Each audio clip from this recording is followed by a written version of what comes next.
condiciones óptimas para la botrytis están de las temperaturas de 18 a 22 grados centígrados, una humedad relativa mayor al 80%, una densidad de planta de entre 80 y 90 hasta 100 es lo normal, pero más alto ya crea un montón de problemas, y no solamente de botrytis, sino también con los otros blancos biológicos.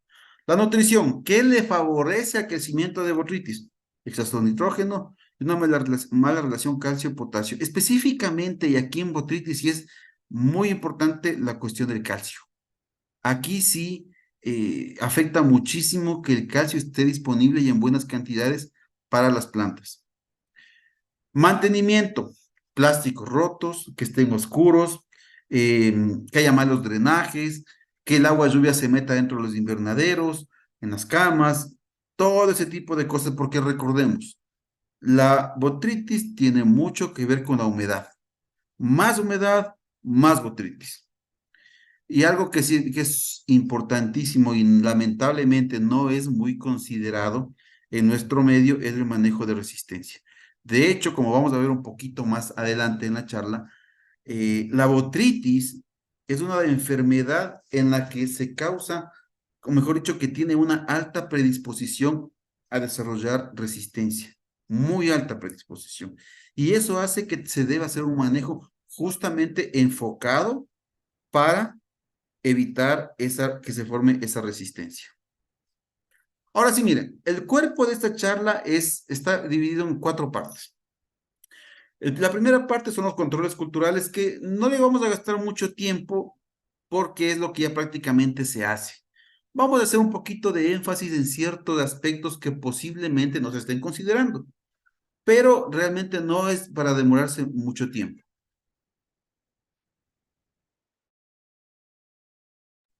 El segundo punto es la nutrición. Vean también, es algo un poquito rápido, no es muy extenso, porque ese punto ya le hemos topado en algunas otras charlas, y si ustedes desean ahondar un poco más en este tema, les invitamos a que puedan revisar nuestros videos en YouTube. De hecho, este video también va a ser subido en YouTube.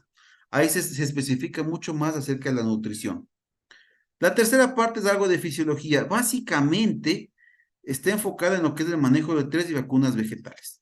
¿Sí? Como ustedes pueden ver, estos 3 puntos, los 3 primeros puntos, no tienen que ver sobre el hongo.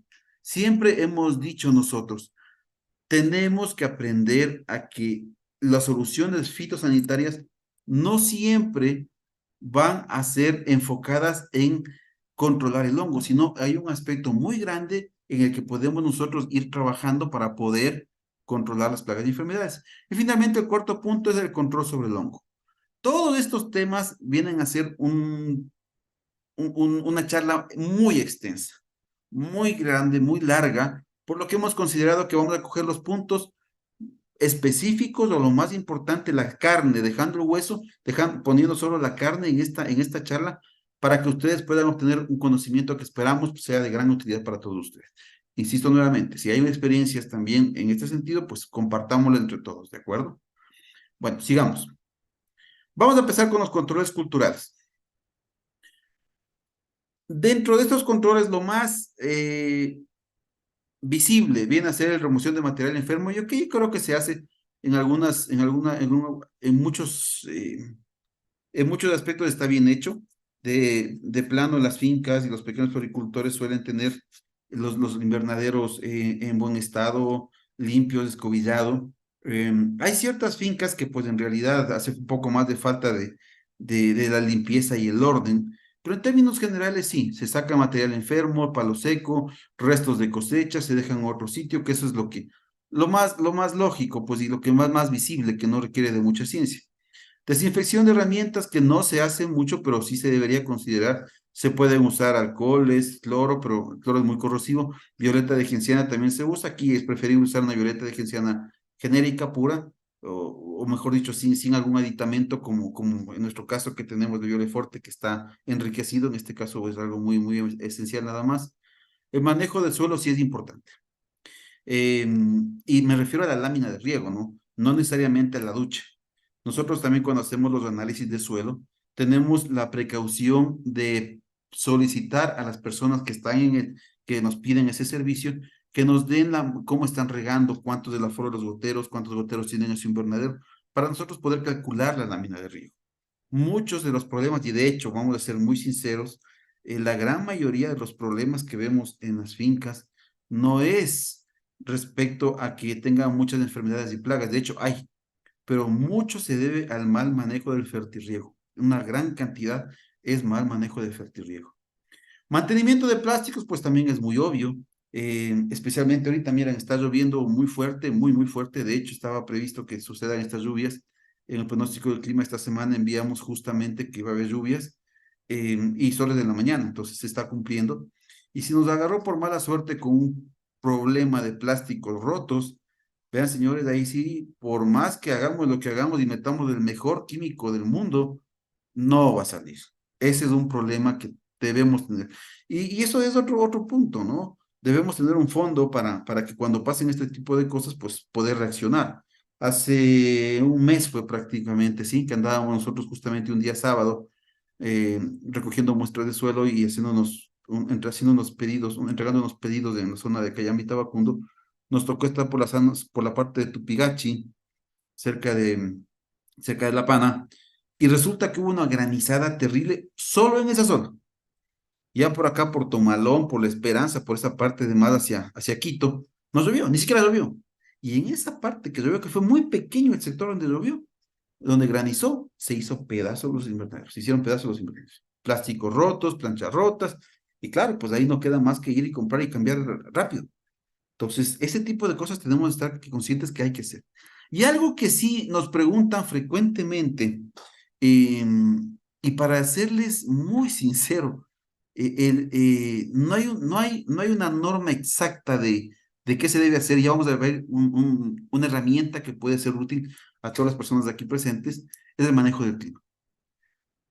Cortinas, se suben, se abren, se riega, no se riega, cómo se hace el manejo del clima. Y básicamente viene determinada por tres factores. Humedad relativa y temperatura, básicamente. Y la luminosidad, no podemos hacer mucho, salvo el caso que tengamos un montón de basura sobre el invernadero, que eso es un problema. Pero realmente lo que nos está ahorita preocupando más es la humedad relativa y la temperatura. Y ya vamos a ver por qué. Bien, esto es lo que pasa cuando llueve.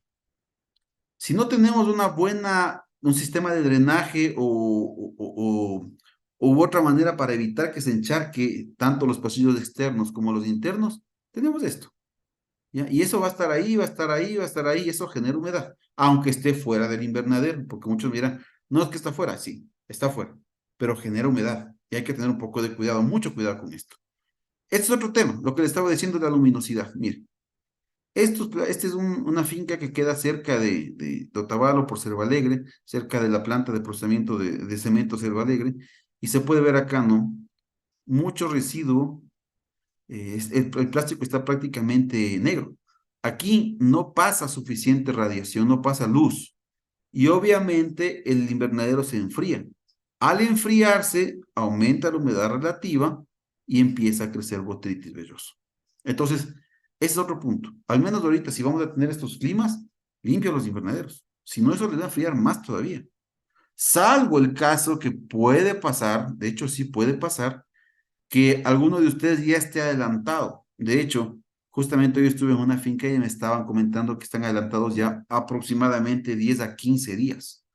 Sí, entonces ahí sí, pues toca de alguna manera frenar el crecimiento de las plantas. Y una manera de frenar es justamente poner sombra, por sarán, que es bastante caro en realidad, o de alguna manera se puede poner una lechada de calcio, de cal. En este caso, pues no es el punto, pero si tenemos este tipo de inconvenientes, estamos bien en el Valentín y está lloviendo y encima tenemos esto en el plástico, vean, es muy probable que tengamos enfermedades, ¿no? Especialmente botritis y velloso. ¿Qué sucede cuando no tenemos una buena zanja o una buena acequia o un buen canal en la parte externa del invernadero? Pasa esto. Entra el agua y obviamente, y esa es la variedad Brighton, ¿no? Y esta es dos cosas. Muy complicada para el velloso, muy complicada, y aparte se estresa por cualquier cosa. se tiende a amarillar, aquí se pueden ver unas hojas amarillas y eso se cae. Entonces, este tipo de cosas, obviamente que no puede ser, ya no hay motivo por lo que tengamos este tipo de problemas de allá en los invernaderos, ¿sí? Y claro, plásticos rotos, follaje mojado. Eso, enfermedades. Esto es lo más obvio que nosotros sabemos, ¿no? No es muy complicado ni mucha ciencia. Ahora, ¿qué es lo que pasa con el manejo del clima? Y aquí viene un poquito más de atención, que les solicito que tengan un poquito más de atención. Hay un factor, hay un cálculo, una variable que se llama DPV, es déficit de presión de vapor. La explicación es bastante complicadita y la fórmula más todavía. Entonces, solo vamos a decir que es un número que nos indica si el clima está propicio para una u otra enfermedad. Y este número se calcula en base a la humedad relativa que le podemos ver acá. Esta es una hoja de cálculo que nosotros hemos realizado, que ya la tenemos algún tiempo con nosotros. Y básicamente aquí le ponemos la humedad relativa y acá le ponemos la temperatura. Estos dos parámetros. Obviamente, para poder saber cuánto es la humedad relativa y la temperatura, debemos tener un aparatito que nos mida la humedad relativa y la temperatura. Claro, eso se puede conseguir bueno, realmente nosotros tenemos acá un proveedor aquí en Quito, sin que llame no he visto. Debe haber. No sé, pero yo sí les aconsejo algo. Traten de conseguir, o si están interesados, mándenos un mensajito para nosotros poder cotizarles, pero vean, traten de tener ese aparato. Porque miren, es difícil para mí, y me suelen llamar y me saben preguntar, ¿cómo manejo ahorita el invernadero? Es que yo no sé cómo son las condiciones del invernadero. Lo que tiene que ver es el DPV. ¿Cómo está su DPV? A ver qué tipo de manejo se hace. ¿Qué resulta? Que cada una humedad relativa de 65% y una temperatura de 15 grados, el DPV, que se mide en kilopascales, que es una medición de presión, está en 0,53. Y con 0,53 es un ambiente propicio para velloso y botritis, ¿sí? Porque tenemos especialmente una alta humedad relativa y con una temperatura promedio, una temperatura templadita, genera botritis. ¿Y qué son todos estos valores que están aquí tachados en amarillo? ¿Qué pasa en otro ejemplo? ¿Qué pasa si la humedad relativa baja al 40%, pero la temperatura sube al 24%, que se encuentra? Estas condiciones se encuentran en los invernaderos. El DPV nos da un valor de 1,49 y es propicio para polvoso y ácaros, que es lo que está acá abajo. Entonces, uno ya con este tipo de información puede poco a poco ir aprendiendo a manejar su invernadero. De hecho, sí es interesante porque hay mucha gente que está, no, bueno, no mucha gente, hay algunos ingenieros que están manejando con este tipo de ayudas y ahí ya empiezan a ver cómo le hacen para manejar cortinas especialmente. Vamos a ver otro ejemplo. Este es un caso que tenemos una humedad relativa al 60% y una temperatura de 20 grados centígrados. Aquí tenemos el DPV de 0,8, que aquí en realidad hay una condición con menos riesgo para causar enfermedades, hablando de velloso, botritis, polvoso y plagas. Sin embargo, no implica que es la mejor condición para el desarrollo de la planta, porque si ustedes se fijan con el DPV de 0,6 va desde 30% de humedad relativa, que es bajo, no le gusta a la planta, y 6 grados centígrados, eso no le gusta a la planta. Pero sin embargo, es una condición en la que las enfermedades tienen menos riesgo de aparecer en nuestro cultivo. Este ejercicio es interesantísimo. Por favor, si ustedes desean esta hoja de cálculo que nosotros con todo gusto les podemos enviar, solo tienen que mandarnos un mensaje a Rosaplan. Está en el chat el número de nuestro WhatsApp. Con todo gusto, ustedes nos dicen, vea, por favor, mándeme la hoja de cálculo o mándeme el archivo y con todo gusto les enviamos. No hay problema. Lo que queremos nosotros es que ustedes, por favor, empiecen a profesionalizar un poquito más sus cultivos. Recuerden esto, no existe la receta absoluta. Hay personas, y debo de ser muy honestos, que incluso tienden a enojarse con nosotros porque me escriben por interno, me llaman y me dicen, vea, ingeniero, tengo el tallo muy corto, ¿qué hago? Entonces, nuestra respuesta es siempre la misma, por lo menos mándenos el 2 en 1 de ver cómo está su conductividad para ver qué les recomendamos, porque si resulta que la conductividad está alta, no le podemos mandar más fertilizante. Y si la conductividad está baja, no le podemos mandar a lavar el cultivo. Entonces, es necesario tener más información para poder hacer un buen manejo. Dicho esto, miren, resulta que tenemos acá un valor del DPB, 0.53 o 1.49. Hay una tablita que yo obtuve de mi querido y buen amigo, el ingeniero José Manuel Manzanares, que siempre lo he mencionado. Creo que es una de las personas que más sabe acerca del cultivo de rosas y de otros cultivos también. Entiendo que estaba también por la costa. Y me gusta mucho citarlo a él porque tiene una muy buena información. Miren, con el DPB de 0.3, 0.4, 0.5 existen ciertos manejos. 0.3 sensible a velloso, 0.4 sensible a botrytis, 0.5 alta sensibilidad a problemas de hongo. Aquí problemas. ¿Qué se debe hacer? Aumentar la ventilación, uso de ductos. ¿Qué es esto? Ductos es tapar las sanitales, ahí se pone eso para que la ventilación se dé por la parte de abajo, disminuir la humedad ambiental y abrir cortinas, ¿sí? Tipo de cortinas constarán totalmente abiertas, con doble cortinas las superiores, sin protección abrir un 50%. Bien. Entonces, de acuerdo al DPB, que es un valor, como les digo, que se puede calcular, ustedes pueden saber el manejo. Entonces, si alguien me llama a decir, vea, ingeniero, está lloviendo, ¿qué hago con las cortinas? Hay que revisar el DPB. Es difícil, ¿no? Yo, por ejemplo, paso todos los días por Tabacundo, Cayambe, y veo una finca ahí que siempre está con las cortinas abiertas. Al menos cuando yo he pasado y estaba lloviendo y estaba haciendo sol. Toda la vida con cortinas abiertas. Posiblemente estén adelantados y están ahorita ventila para guardar la flor hasta la época que tengan el pico, que será, no sé, el 15 o 20 de enero. Esa es la cuestión que uno tiene que ver. Ahora, si no tenemos problemas de retraso o de adelantos, porque eso nos cambia el manejo, pues este cuadrito que vemos acá es una buena herramienta con la que nosotros podemos trabajar. Insisto nuevamente, para poder tener este manejo, se tiene que definitivamente, primero, saber calcular el DPB, y con todo gusto nosotros podemos pasar el archivo. Y segundo, poder determinar la información de humedad relativa y de temperatura. ¿Sí? Con esto se puede saber qué manejo hay que hacer. Desarrollo ideal. Riego, ducha con las camas, mantener ventilación, y que se debe hacer en las cortinas. Y cuando tenemos ya problemas de ácaros o oidio, se puede regar con duchas, camas y caminos húmedos y abrir totalmente las cortinas, que depende del viento. Vean, esto está muy bien hecho y muy resumido para que se pueda ver cómo se va a manejar el invernadero. Consejo, cómprense unos aparatitos, hay digitales, hay análogos, hay esos que parecen reloj, que honestamente no les tengo mucha confianza porque se descalibran, pero hay aparatitos que ya no son caros en realidad, realmente no son caros. Ya, lo malo es que los baratos miden ese momento, pero no graban. Si ustedes quieren algo mejor, pueden grabar, que eso es mejor todavía. Tener un registro de cómo ha sido el día o la noche es mucho mejor. Entonces, vamos viendo ya cómo podemos ir profesionalizando nuestro manejo. Y vean, no es barato, no es caro, es barato. Es barato manejar esto.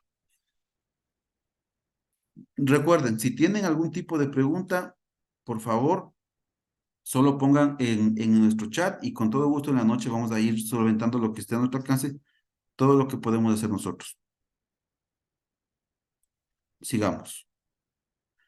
Ahora vamos a ver las condiciones controladas. Realmente aquí es difícil que podamos hacerlo.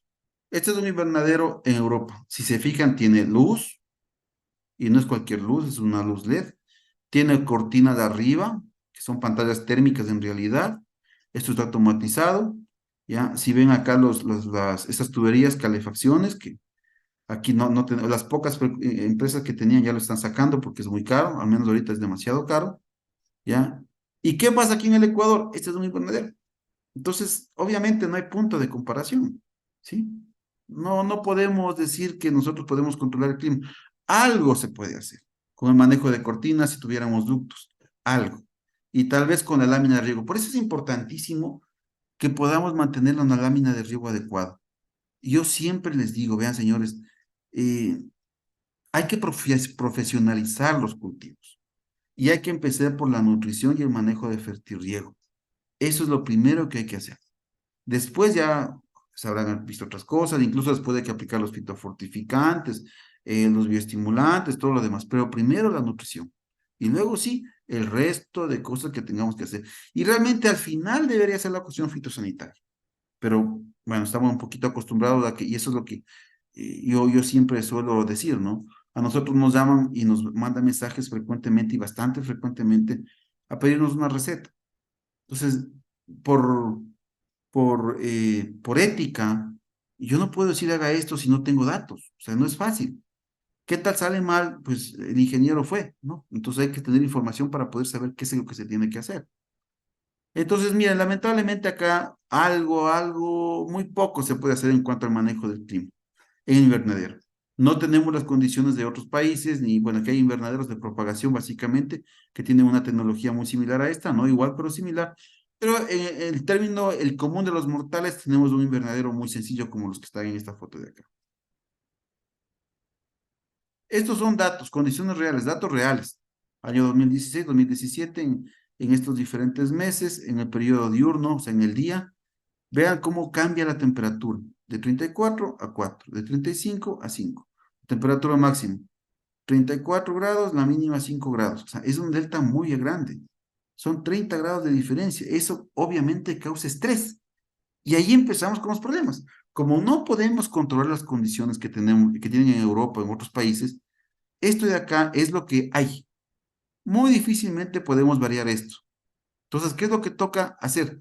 Lo que sí podemos controlar, hacerlo bien, que es la nutrición, la bioestimulación, fitofortificantes y todo lo demás. Eso es lo que tenemos que hacer para evitar tener problemas más graves de fisiopatías y plagas y enfermedades. Nuevamente, estas son condiciones reales. Un sol canicular. Esto fue tomado el año anterior, en la zona de Cayambe.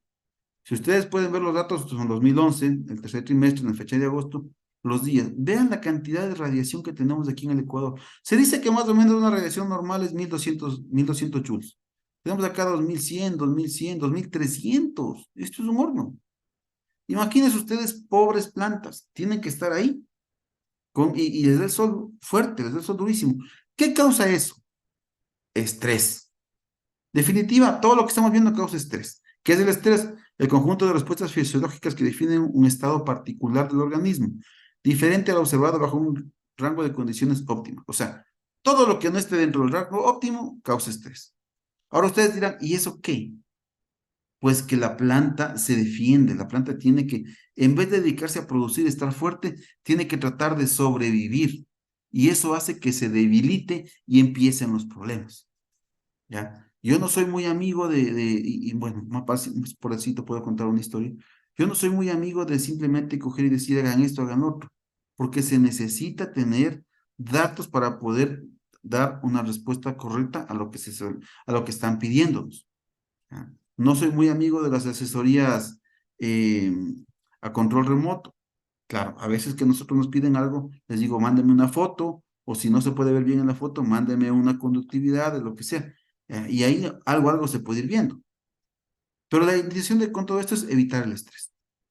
Ahora, vamos con el segundo punto, nutrición. Nuevamente, si quieren ahondar más tanto en lo que es estrés y nutrición, pueden revisar las capacitaciones que están subidas en YouTube. Ahí está todo lo referente a estos temas. Llamada del 2005 dice, los nutrientes minerales pueden aumentar o disminuir la resistencia a plagas debido a que su efecto en el patrón del crecimiento, en la morfología, anatomía y particularmente en la composición química de la planta. No solo escoger y poner fertilizantes, tiene que hacerse un buen manejo en general. Para la nutrición, temas muy rápidos, fórmula completa.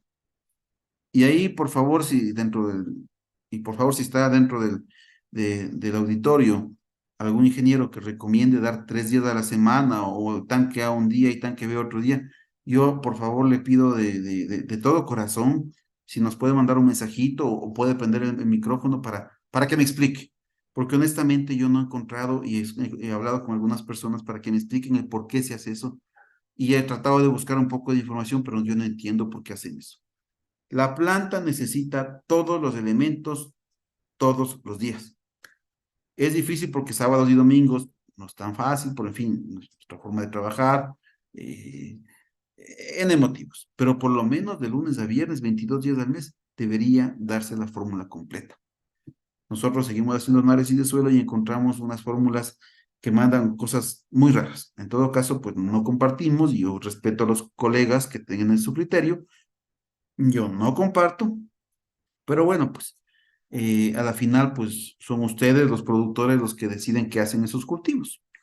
Un balance adecuado, relaciones entre elementos que garanticen un crecimiento adecuado. Vean, señores, y aquí quiero poner un ejemplo muy claro. Nosotros tenemos una hoja de cálculo muy grande, tiene como 20 páginas, la hoja de cálculo para hacer los análisis de suelo. Tenemos un montón de controles y alarmas para que nos indican si se está haciendo un error en la fórmula, por eso nos demoramos un poquitín en hacer las fórmulas. A veces nos llegaron unas fórmulas unos análisis de Cotopaxi, y Cotopaxi es bravo, Cotopaxi es bien complicado. Tienen unas aguas muy complicadas, tienen un suelo también complicado, entonces hay que pensarle mucho para hacer la fórmula. En todo caso, nos han dicho, ¿no? Algunas personas, incluyendo algunos técnicos, te compramos la hoja de cálculo, ¿ya? Y nuestra respuesta siempre es la misma, no está en venta. Y no por egoísmo, porque mire, si ustedes nos piden un archivo como el que les pasamos del DPB, con todo gusto les damos. El problema es que tener una herramienta es bueno, pero siempre y cuando se sepa manejar. Voy a poner un ejemplo, ¿ya? Yo nunca en mi vida he jugado fútbol.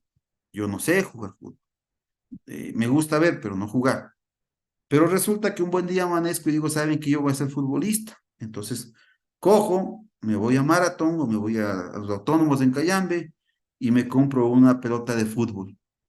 La pregunta es, al tener la pelota de fútbol, ¿ya soy futbolista? La respuesta es muy sencilla, pues no soy futbolista. Soy un aficionado, tengo una pelota de fútbol, pero nada más. Siguiendo con esa analogía, si ustedes tienen una hoja de cálculo que lo pueden conseguir en internet, ahí hay. Algunos, Calcufa se llama uno. Otra no sé el nombre, pero en internet lo cogen. Y ustedes cogen una hoja de cálculo, se la bajan. ¿Les hace expertos en nutrición? No. Y eso sí es complicado porque hemos visto unas fórmulas tenaces. Yo siempre les digo, vean señores, por favor, y les ruego que me escuchen, busquen un buen asesor que sepa de nutrición, ¿sí? Porque hay ingenieros y hay ingenieros, yo me he especializado mucho en rosas, pero si me llevan a banano, pues no sé, tengo que aprender. Y entonces hay que saber hacer una fórmula, hay que saber tener el balance adecuado, ¿sí? Hay que saber cuándo se usa ácido, cuándo no se usa ácido, si le meto más nitrato, le bajo el nitrato, si uso sulfato de potasio o uso nitrato de potasio, eso hay que saber. Entonces, ténganle cuidado. Primero una fórmula, y al final vean, esto es importante. Fórmula calibrada. Y ahí sí, Rosaplan somos los únicos que le indicamos cómo calibrar su fórmula. Hay otros laboratorios que son excelentes, pero le dicen, vea, usted utilice 40 metros cúbicos, ponga tanque A, tanque B y la conductividad le sale en tanto. Nosotros le decimos, riegue 2 minutos o 5 minutos o 10 minutos, dos pases, ya, y la fórmula debe salir de tanto. Mucho más práctico. Y tiene que medir el pH y la conductividad. Entonces, estos puntitos son interesantes. Considérenlos, considérenlos. En cuanto a la nutrición, específicamente para botritis, calcio. Vean, calcio es más calcio, menos botritis. Y no más calcio en el suelo, más calcio en el botón. Ahí tiene que estar el calcio. No en el suelo, en el botón.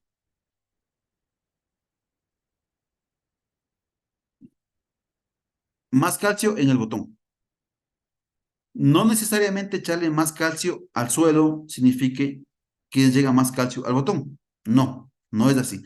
De hecho, hay un calcio que está ahorita en el mercado que es súper interesante. Miento. No está ahorita en el mercado. Están haciendo unas investigaciones, de hecho estamos haciendo nosotros una investigación, pero vean, es súper interesante ese calcio. Pero bueno, en todo caso estará disponible después de algún tiempo, ahorita no. La relación calcio-potasio, esto es importante, hay unas cosas tan raras que mejor no nombramos, no es una charla de nutrición, así que sigamos.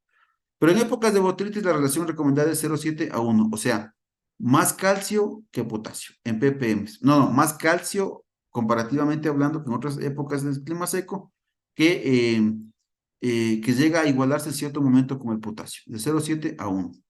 Sulfato de magnesio, y eso puede ser un problema, porque miren, por manejo de ácaros, y por eso se puso de moda con el problema de los siliconados. Ya, se hacen aplicaciones, los hacen lavados con sulfato de magnesio al follaje. Sin embargo, tanto magnesio genera una deficiencia de calcio. Ya, la planta, el calcio, el magnesio y el potasio compiten entre sí. Y al tener más magnesio, baja el calcio y ahí también hay problemas porque empieza a generarse un poco de botritis. Y finalmente el silicio, que vean, ya hemos hablado un montón de veces que es un elemento que lamentablemente no es fácil conseguirlo para darle nutrición en cuanto al fertirriego, pero es un elemento que hay que tratar de meterle en el follaje. Hay que tratar. Y ojo, el silicio es un elemento que no es tan fácilmente asimilable, porque tenemos un montón de silicios. Tenemos, por ejemplo, las diatomeas, tiene mucho silicio, pero ese silicio no entra al follaje, no entra, se queda simplemente en las hojas, no entra a la parte del tejido vegetal, se queda solamente afuera. Esta es una muy bonita información que les cito del ingeniero José Manuel Manzanares, que dio en el CIFLOR 2019, donde indica, y bueno, no es para rosa, es para lechuga, pero sí ejemplifica lo importante que es el calcio en cuanto a la botritis. Estas son las relaciones catiónicas, ya, en fertirriego. Potasio 4,89, calcio 0,19 y magnesio 0,42. O sea, muy poco calcio con respecto a los otros dos. Infección de botritis en 15, o sea, severo. Conforme aumenta el calcio, potasio 1,44, calcio 1,06 y magnesio 0,32, la infección con botritis disminuye. ¿Ya? Entonces, miren, esto es importante porque se está especificando la importancia del calcio. Ojo, ojo, el calcio tiene que estar dentro de la planta. Esto es sistema hidropónico, entonces es muy sencillo determinar si entró o no entró. Pero en todo caso, lo que se quiere es que el calcio esté dentro de la planta, no necesariamente que esté en fertirriego en el suelo. Hay suelos que tienen un exceso de calcio increíble, pero no tienen el follaje. Entonces, es necesario tener un buen manejo en ese sentido.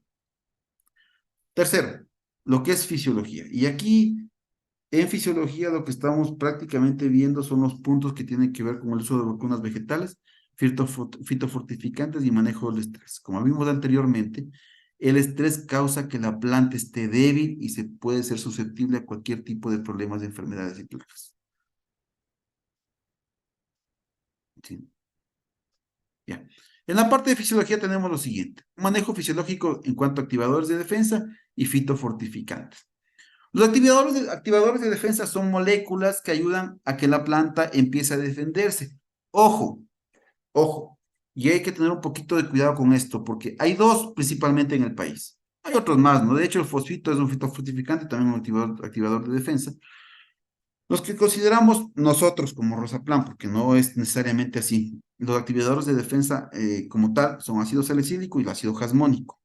Ahora, ¿qué resulta? Hemos visto en el mercado algunas cosas que son un poquito hasta preocupantes. Ácidos salicílicos, nosotros tenemos un producto con ácido salicílico en bajas concentraciones. ¿Por qué? Porque el rato que se pone el ácido salicílico muy alto, la planta se queda pequeña y causa otro tipo de problemas. Porque lo que hace el ácido salicílico y el ácido jasmónico, también lo que hacen los dos productos, es que la planta empieza a defenderse muy fuertemente y está generando enzimas para defenderse de los patógenos y de las plagas y deja de producir. Entonces, no es bueno dar un exceso de ácido salicílico ni jasmónico, sino cantidades bajas, solo cantidades bajas. Eso es lo que necesita la planta. Yo he visto un producto en el mercado, que obviamente por cuestión de ética no puedo dar el nombre, pero dice que tiene una concentración de ácido salicílico del 30% y recomiendan aplicar a 1 cc por litro todas las semanas. Yo no sé si esté bien la etiqueta, pero primero, 30% es enorme. Y segundo, una concentración tan alta que muy posiblemente dé problemas en la parte de fisiología de la planta como tal. Entonces, hay que tener un poco de cuidado. Los fitofortificantes tenemos extracto de algas, fosfitos, que también es un activador de defensa, tenemos aminoácidos. Pero vean, tanto activadores de defensa como fitofortificantes ayudan al manejo del estrés.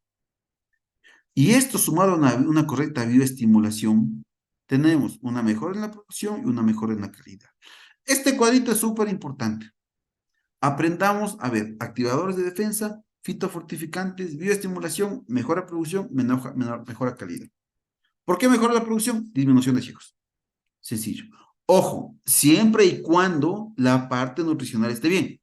Porque si ustedes empiezan a hacer esto que está aquí, manejo fisiológico con activadores de defensa, fitofortificantes y manejo de estudios con bioestimulación, con una mala fórmula, mal balance y mal manejo de fertirriego, el problema es peor. Hay que tener primero bien manejado el fertirriego para continuar con esto. Y la mejora de calidad, ¿por qué viene? Disminuye fisiopatías, aumenta el potencial de producción. O sea, la planta está fuerte, se enferma menos. Tallo más largo, boto más grande porque hay menos estrés. Dentro de lo que es la fisiología tenemos las vacunas. Aquí tenemos algunas. Bioleforte, nuestro producto, tiene fosfito de potasio, ácido salicílico y libertad de genciana. Optiplan B, que es un producto de ecoquímica muy bueno. Este es específico para botritis. Tenemos el PK Plus, que también es un fosfito de potasio más un ácido salicílico, muy buen producto también. Tenemos los extractos de algas, que en este caso nuestros productos son Trialgae, Risotron, Trialgae al follaje, Risotron al piso, Ciplex, que este es un extracto de algas que tiene Ascophyllum nodosum, Maxiciller, que también es un extracto de algas, también un buen producto. Hay algunos en el mercado, ¿no? Ustedes pueden encontrar algunos, pero siempre fíjense que sea de buena calidad. No voy a dar el nombre, pero tuve una muy mala experiencia hace algunos años atrás con un producto muy conocido en el mercado, que tiene mucha eh, trayectoria incluso, pero que no me ayudó con el estrés a lo absoluto el extracto de alga. Tenemos los fosfitos, Bioleforte tiene fosfito de potasio, PK Plus tiene un fosfito de potasio también, Fosica, que es otro producto que también tiene fosfito de potasio. Y tenemos un montón de fosfitos de potasio. Ustedes tienen que ver el que les convenga más en cuanto a precio y calidad. Los trihormonales, tenemos Trialgae nuestro, Risotron nuestro, Biocime, es un muy buen producto, un poquito caro a mi criterio. Y Agrostemin, buen producto, un poquito caro también, pero buen producto. Aminoácidos tenemos el triadamin, aminovit calcio y algunos otros. Ojo, cuando ustedes tengan aminoácidos, siempre fíjense que sean aminoácidos de origen vegetal. Son los levógiros que tienen una orientación que ayudan que sean más disponibles para la planta.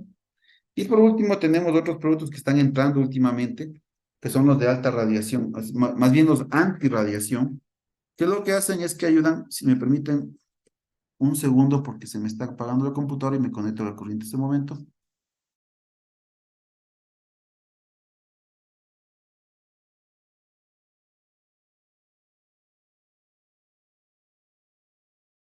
Listo, muchas gracias.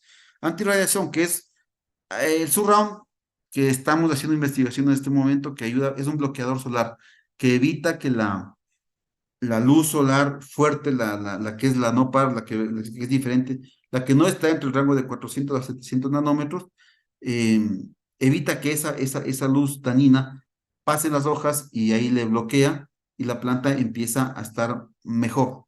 O sea, evita el estrés sin ser ni aminoácidos, ni hormonal, ni extracto de alga, ni fosito, ni vacuna. Y en ese sentido también ayuda el silical porque tiene el silicio. Y el silical tiene la gran ventaja de que el silicio es líquido y es disponible. Está en forma líquida, mejor dicho. Si ustedes pueden verse acá los productos que están dentro de lo que se requiere para botritis y para cualquier otra cosa, que no es que esté afectando a botritis, eso quiero ser muy claro. Ninguno de estos productos que están aquí, los señalados y los no señalados, matan la botritis. Ayudan a que la planta esté fuerte. Pero si ustedes se fijan dentro de estos 6 grupos de productos que estamos viendo que nos pueden ayudar para un buen manejo, en los 5 tenemos productos nosotros. Bioleforte, Trialgae, Risotron, Silical. ¿Sí? Estos productos, o sea, prácticamente toda nuestra línea se enfoca en lo que es la fitofortificación y las vacunas vegetales para las plantas. Ahora sí, miren, vamos a encontrar lo que es el del hongo. Y aquí vamos a tratar sobre el hongo como tal. Yo sí quiero ser muy, muy, muy enfático en esto. Nosotros hemos pasado algunas rotaciones en Facebook, hemos compartido, hemos recibido muchas felicitaciones a quienes agradecemos y también agradecemos a las personas que nos han hecho algunas críticas. Una de las críticas que me pareció muy válida, nos han hecho 2 críticas que me parecen muy válida y muy interesante.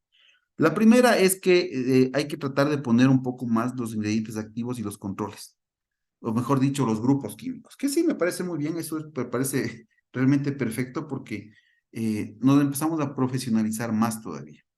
Entonces vamos a hablar sobre un poquito de la rotación química, un poco más de productos biológicos y el manejo de resistencia. Que vean, esto, la resistencia es importantísimo, sobre todo en botritis. Más que nada en botritis, más que en velloso, más que en polvoso, en botritis es necesario hablar de resistencia. Ya vamos a ver por qué. Vamos a empezar con esto. ¿Cuál es la característica de la botritis? Tenemos 5 etapas principales de lo que es el desarrollo del hongo. La germinación conidial, la innovación del tubo germinativo, que es como una semilla, ¿no? Empieza a crecer. La formación del apresorio, que el apresorio es un organelo que se fija en la, en la cutícula de la hoja, es como la raíz que se empieza a meter. El crecimiento miceliar, que ya es la parte que nosotros le vemos, los micelios, y la esporulación, que ya es cuando sale el polvito, ese polvito negro de la botritis.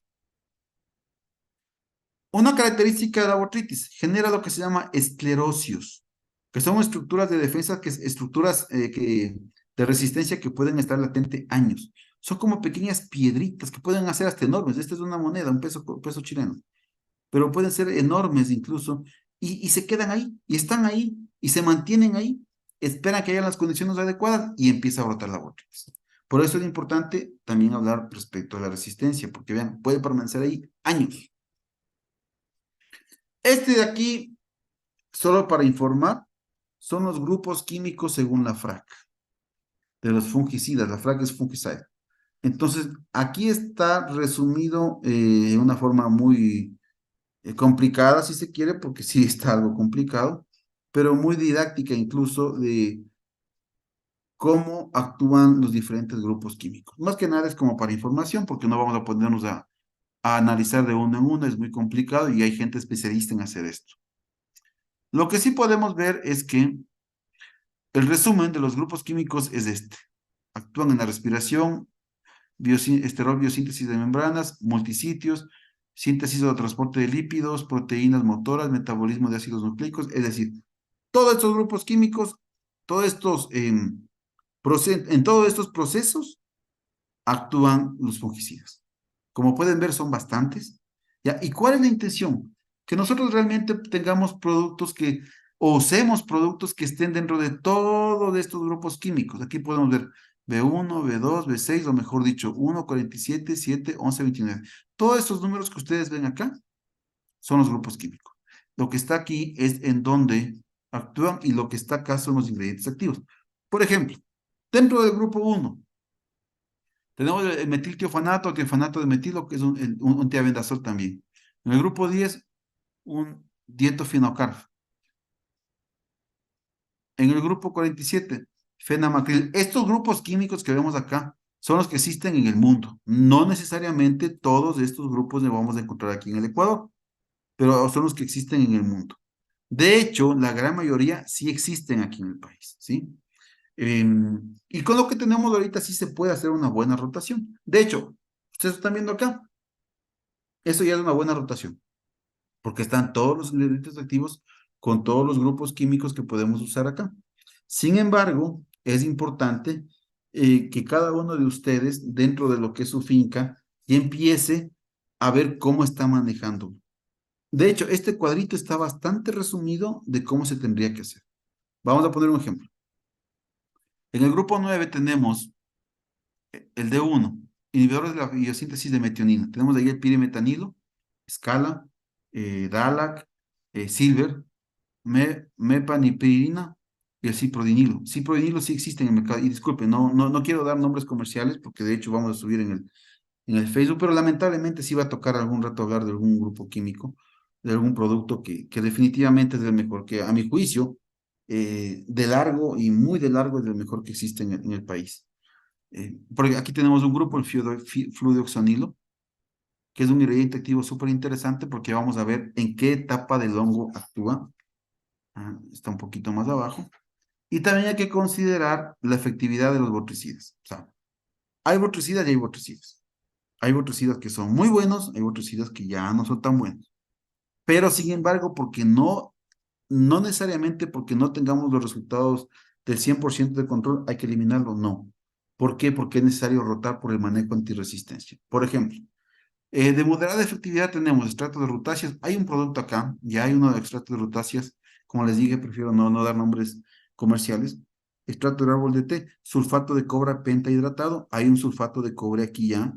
Bueno, en este caso voy a dar el nombre porque me parece que es el mejor, se llama Ionic, que está entrando en el mercado, que actúa muy bien en ciertas etapas del hongo, en lo que es las primeras dos etapas, en lo que es el crecimiento, la germinación conidial y el crecimiento del tubo germinativo. Un poco también actúa sobre la formación del presorio. Entonces, ese producto, ¿por qué es moderada de efectividad? Porque no actúa en todo el rango de acción del botricida, sino en una sola etapa. Sin embargo, es muy efectivo este Ionic para esas etapas. Tenemos los bacilos subtilis, control biológico, bacilos amiloquefaciens también. Y dentro de alta efectividad, ojo, esta charla va a ser subida al YouTube. Entonces, si están tomando fotos, perfecto, está muy bien, no hay problema, pero también la pueden ver en YouTube y también vamos a subir las diapositivas de un resumen en YouTube y vamos a mandar también por mensajes. ¿Sí? Ahora, los de alta efectividad, pidiflumetofeno, fenexamida y fluoxonilo. La mezcla de estos dos ya existe en el mercado. Y es lo que les decía. A mi juicio, el mejor producto que hay en el país es una mezcla de estos dos. Fenexamida y fluoxonil. Se llama Investor. Es de lejos el mejor producto. ¿Sí? Más bien se viene ahorita la época de Valentín. Sano consejo. Hagan lo anterior que estábamos viendo, manejen bien la nutrición, la bioestimulación, la vacuna vegetal, el manejo antiestrés. Y si ya tienen un producto, si ya tienen problemas de botrytis, o mejor dicho, aunque no lo tengan, pero pueden hacer una inmersión en la poscosecha o una aplicación en la poscosecha, esta mezcla. Fenexamida más fluoxonil, Investor. Lo consiguen así, Investor. Buen producto. Ese les va a ayudar para evitar los problemas de botrytis, especialmente se viene Valentín, ¿sí? Cuando hay embarques marítimos es un poco más, bueno, hay técnicos y técnicos, ¿no? Hay mucha gente que dice, me gusta más el marítimo porque cogen y meten en la flor en los contenedores con ambiente controlado, meten CO2, bajan oxígeno y separa todo el metabolismo y llega bien. Ahora resulta que si es que van a mandar en avión, ahí sí vean la cadena de frío, puchica, se puede cortar en Miami, obviamente no va en contenedores, sino solo en pallets, va en el avión y es un relajo. No sabemos qué va a pasar. Y si están adelantados, la producción va a salir 10 días antes, van a guardar. Sano consejo, cúrense en sano, métale investo, sano consejo, les va a ayudar muchísimo. Ahora miren, este cuadro es interesantísimo también. Yo quiero agradecer al ingeniero Simón Navarrete. Él estuvo acá dando una charla en 2 años seguidos, viene acá dando charlas, muy buenas charlas, muy profesional el ingeniero, y esta información nos facilitó, en donde podemos ver cómo actúan los diferentes grupos químicos, o mejor dicho, ingredientes activos, los más conocidos en el país, ¿no? Con respecto a lo que a la etapa del hongo. Aquí estamos con 6 etapas: conidia, germinación inicial, elongación del tubo germinativo, apresorio y penetración, desarrollo micelar y esporulación. Cuando ven 3 cruces o 3 signos de más, es que tiene mucha actuación, que tiene mucho efecto. Y cuando ven solo 2, más o menos, y cuando está el menos, es que no tiene efecto. Ejemplo, el pirimetanil. En cuanto a la conidia, no le afecta, no le mata para nada, no le hace nada. En la germinación conidial tampoco. Tiene efecto en la elongación del tubo germinativo, en el apresorio, en el desarrollo micelial y en la esporulación. En las 2 primeras etapas no tiene. Fluoxonilo tiene efecto en la conidia, le mata. Germinación conidial, elongación del tubo germinativo. Apresorio un poco menos. Desarrollo micelial bastante bueno y esporulación bastante bien. La fenexamida, igual que el pirimetanil, ¿ya? Tiene efecto sobre las 4 etapas siguientes, menos sobre las 2 primeras, pero cuando ustedes mezclan estos dos que les digo, en este ingrediente activos, fluoxonilo más fenexamida, que se llama el Investo, el efecto es sobre todas las etapas del cultivo, todas. Hay una excelente sinergia entre estos dos activos. Si ustedes se fijan, solo el fluoxonilo actúa sobre la conidia. El resto, ninguno. Entonces es importante que le metan a este dentro de sus rotaciones. Y si yo fuera técnico, ya no estoy en la parte técnica, ya estoy más en la parte comercial y en la parte de química, eh, le metería en lo que es la post cosecha, por lo menos para esta época. Y hay otro producto incluso que me pareció súper interesante que se llama FS, el Flower Seal, que básicamente se forma una película dentro sobre el pétalo que hace que em, no pueda desarrollarse la botrytis. Es como un ambiente controlado, un microclima controlado sobre el pétalo que hace que la botrytis se quede ahí y llega bien a la flor al destino final. Se llama Flower Seal, que también es un muy buen ejemplo. De hecho, estamos haciendo un ensayo en una finca, mezcla de Investor más del FS. Es un ensayo final porque hay algunos preliminares en los que se ha visto unos muy buenos resultados. Entonces, miren, en este cuadrito que también es muy interesante, ustedes pueden ver dónde pueden usar un determinado ingrediente activo según la etapa que ustedes tengan en el hongo, ¿sí? Fluoxetonino además es el más completo. Y la unión con la fenexamida también es muy interesante porque definitivamente hay mucha sinergia y el control sobre el botrytis es bastante efectivo. Ahora miren, vamos a hablar un poquito acerca de lo que es el desarrollo de la resistencia de la fraca. Este es un tema un poquito más técnico, solo hay que nombrarle algo nomás. Botrytis cinerea es un hongo que definitivamente está causando muchos problemas, especialmente en lo que es uva. De hecho, el técnico que les dije, el ingeniero Simón Navarrete, trabaja en uva, en Chile, y nos vino a dar acá el una capacitación, 2 años seguidos ha venido. Yo tuve la suerte de estar en las dos. Trabajé en una empresa ANASAC, que es una de la más grande en Chile, y que es justamente dueña de este producto Investo. Resulta que la botritis cinerea es un patógeno muy complicado en botritis, perdón, en trips, en vid y también en rosas aquí en el país. Pero que aparte de eso, ¿qué es lo que pasa con lo que es la resistencia? La resistencia no es solo el uso de un ingrediente activo como tal. Ahorita ya, más o menos hace unos 15 o 20 años, la FRAC sacó un documento donde supo resumir lo que es la resistencia, los 3 factores de resistencia. Y los agrónomos sabíamos que el factor de resistencia que se da son los grupos químicos, había que rotarlos. Pero resulta que no solo son los grupos químicos, sino que también son clase de fungicidas, grupos químicos, hablemos así, el patógeno, porque hay patógenos que tienen más riesgo de generar resistencia que otros. Ejemplo, los que tenían poco riesgo de generar resistencia, los patógenos de semilla, que aquí no hay mucho, Phytophthora, patógeno de suelo, Rhizoctonia, Fusarium, esclerotina. O sea, esos son sensibles. No hay mucho riesgo de que que haya resistencia. Los medios, ya tenemos problemas nosotros. Tenemos los peronósporas, ¿ya? Lynchosporium, bueno, esto casi no tenemos acá. Ericipie, que es un tipo de oidio. Cercóspora, que también tenemos aquí en ciertos ornamentales. Y lo que es alto, tenemos botritis, ¿ya? Pseudoperonóspora, aquí falta un poquito más, pero aquí también está el oído y está la botritis. El que realmente es alto es la botritis. La botritis sí tiene un alto riesgo de generar resistencia, ya por su genética, por su naturaleza. Entonces, es muy necesario que se empiecen a hacer los manejos adecuados. Primero, como ya sabemos que la botritis tiene un alto riesgo de generar resistencia, tenemos que definitivamente hacer una muy buena rotación. Y aparte de eso, es el riesgo agronómico que se llama. ¿Y cuál es el riesgo agronómico? Mezclar los ingredientes activos o hacer una buena rotación para que se pueda cambiar los activos. Entonces, cuando se cumplen estas condiciones, baja el riesgo de tener resistencia en cualquier blanco biológico. Este cuadrito es un poquito complicado al principio.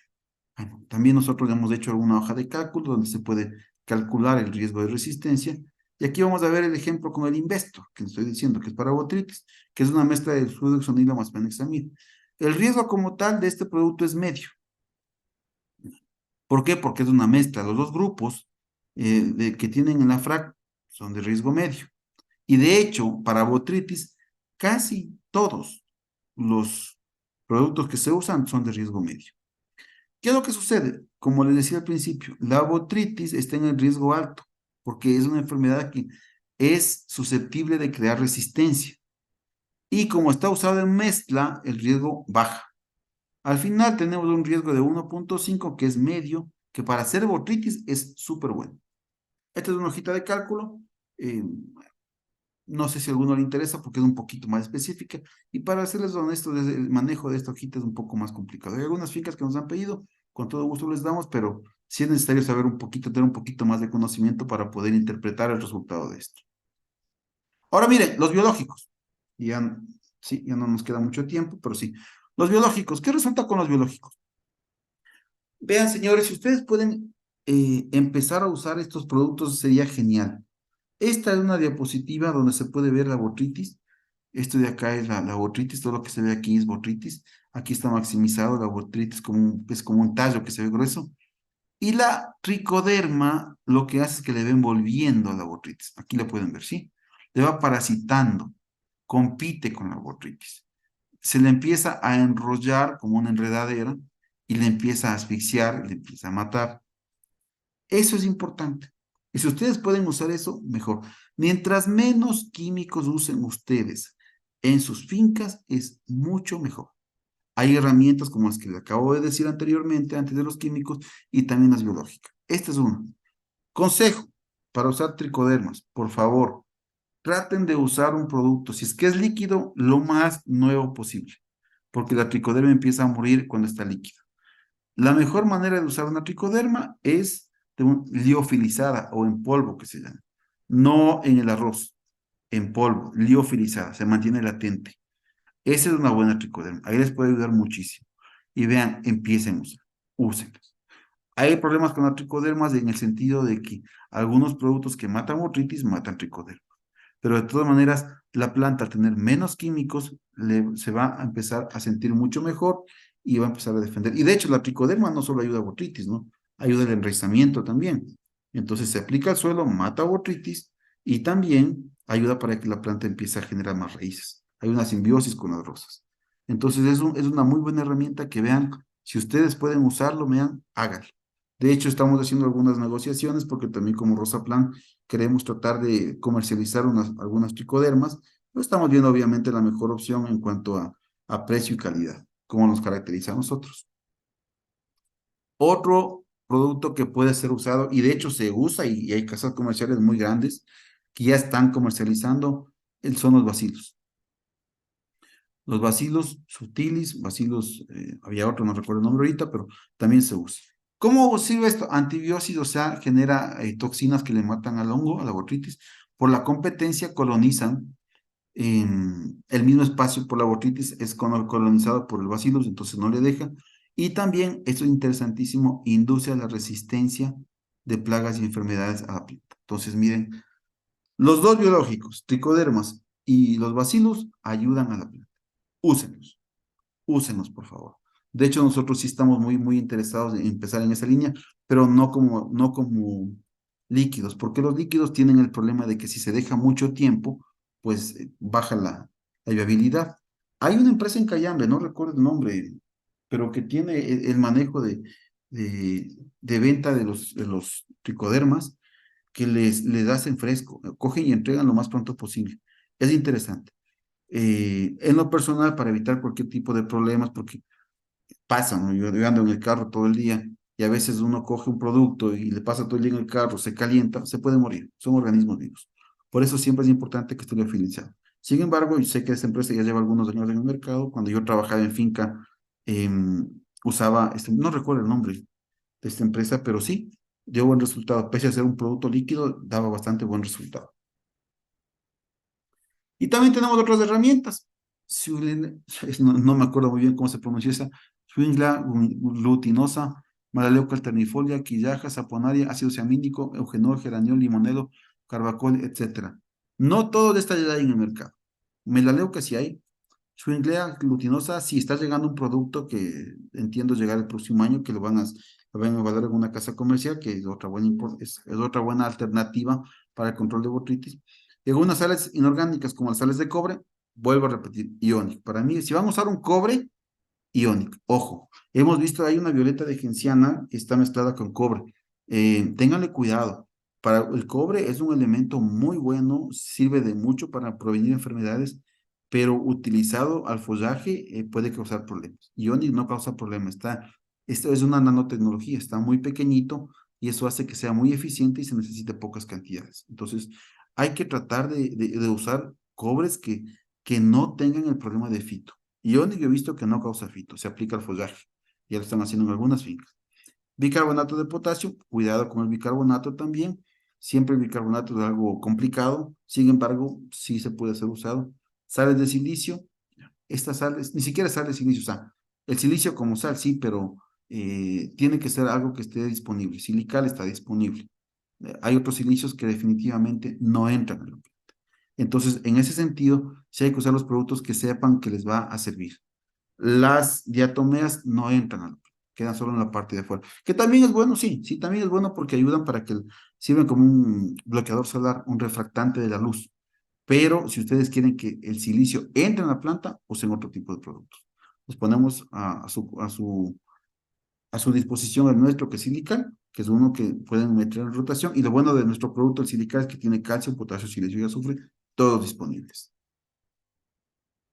Bueno, señores, eso fue lo que nos corresponde a nosotros. Somos Rosaplan, veo que tenemos algunas preguntas, vamos a tratar de solventarlas en la medida de nuestras posibilidades. Si hay alguien dentro del panel, dentro de las personas que están en la charla, que también tiene algo que aportarnos, por favor, de mil amores, prendan el micrófono o manden un mensaje, vamos a leerlos.